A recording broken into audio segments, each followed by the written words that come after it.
Well, hello everyone, this is William and today I introduce you the Trash PC.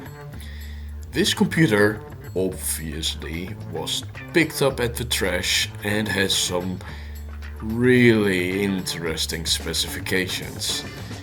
It packs a Intel Celeron 2.6 GHz with Intel Extreme graphics, about 40 gigabytes of storage, Windows XP Home Edition, and a whopping 256 megabytes of RAM. Oh, and for some reason, the loudest fan on the planet.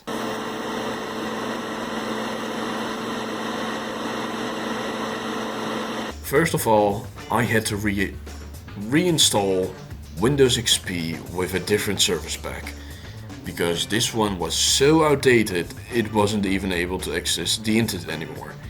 Even for updates, it was literally out of the question for this PC. The Internet Explorer was outdated, the Windows automatic update thingy was outdated, everything was outdated. So, after reinstalling the computer, it worked fine. I mean, like, really fine. It felt really snappy on everything. Until I opened more than one program. One. So, two programs was too much. That was the moment that I decided to upgrade the RAM. A few hours later, after figuring out that the motherboard doesn't really fully support double-sided memory sticks, the RAM was finally upgraded to a amazing 768 megabytes of RAM. Now, let me tell you this, the computer was really quick, booting up in about 1 minute and being fine running multiple programs simultaneously and some super basic web browsing. It wasn't a pleasant experience, but it worked. So there was one question left. Can it handle any games? Well, with a godlike 128 kilobytes of cache and an absolute whopping 238 points on Passmark, it was questionable. And no, it cannot run Minesweeper nor Crysis, let alone the two of them running simultaneously. So the first game I ran was Need for Speed Underground 2.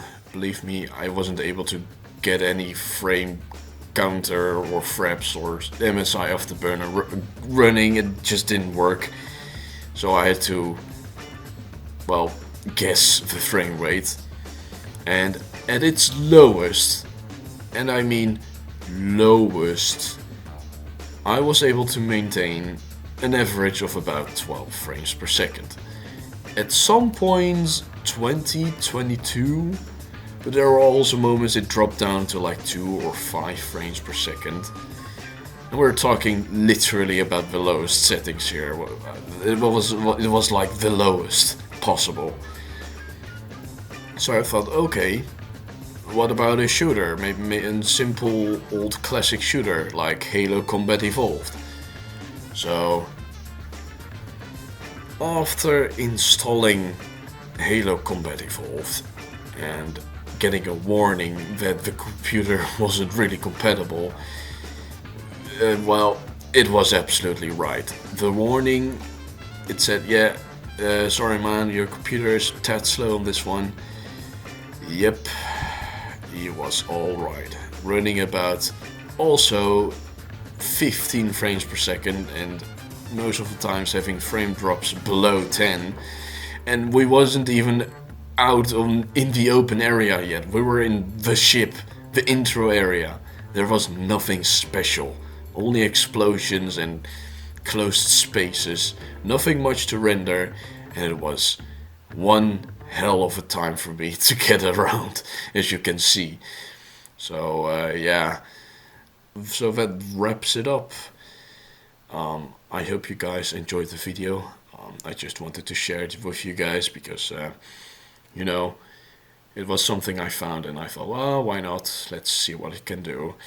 So yeah, I hope you guys enjoyed it. Thanks for watching, and I'll see you all guys next time. And William is signing out.